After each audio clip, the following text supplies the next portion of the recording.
আমি লবণ দিয়ে ডালটা সিদ্ধ করে নিয়েছি।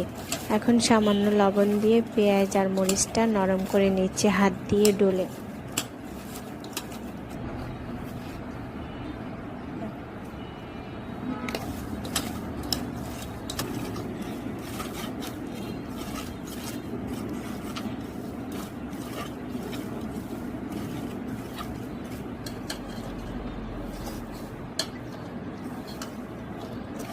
সেদ্ধ ডালটা মশলার সাথে মেখে নিচ্ছি।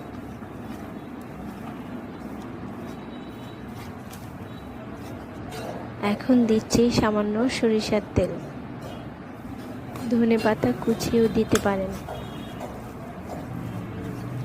এবং স্বাদের জন্য দিলাম কিছু চিংড়ি মাছ ভাজা। সহজ এবং মজাদার এই ভর্তাটা আপনারাও অবশ্যই ট্রাই করবেন।